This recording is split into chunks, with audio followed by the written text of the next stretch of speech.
Hi friends. So I did some experimenting with coffee dyeing paper. I watched a lot of videos. I may link a couple of them below. I watched some videos where it was, all about speed and doing 40 pages at once. I can't even imagine myself doing that.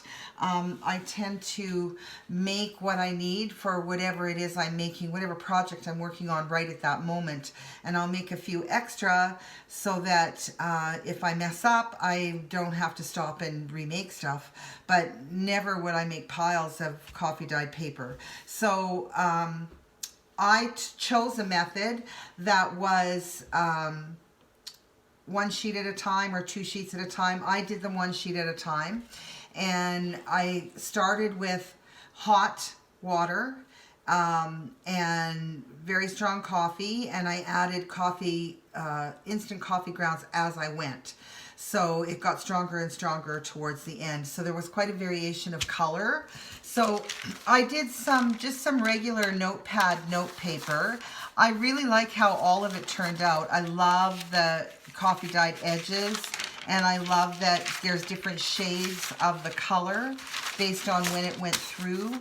I also did some grid type map pages.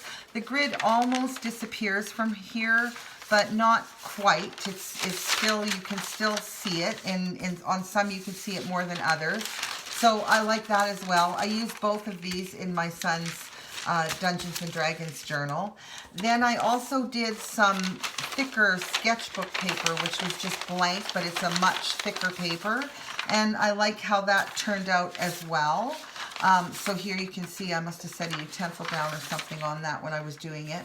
But that's all good. I mean, I like everything about the way the papers turned out, and I have used a lot of them already. So this is sort of the leftover extras that I made for that project. Now that that project's done, there'll be extra, I'll use them up on something else. Then I did some tracing paper because I saw another video that someone was making something. I'm sorry, I can't remember who, but she grabbed the piece of paper and she said, that's just coffee dyed tracing paper I did. And I thought, oh, I can coffee dye tracing paper.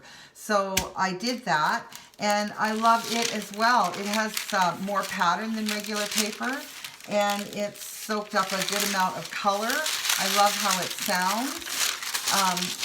And I really, really like that. So I'm glad that I saw that video.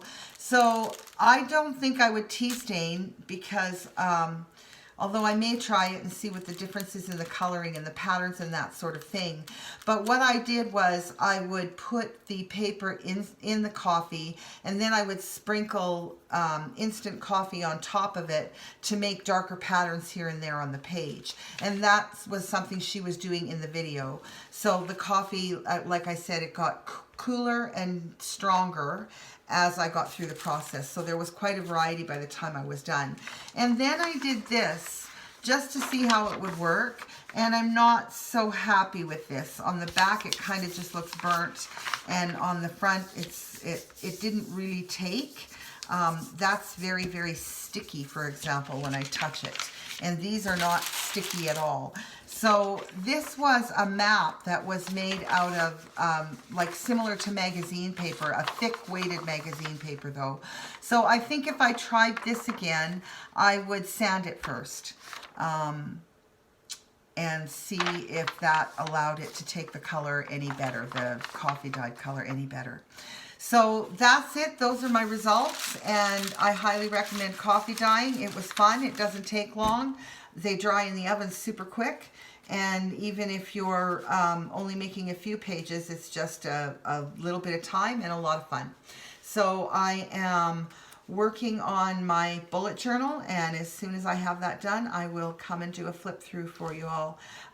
Thanks for watching, and see you next time.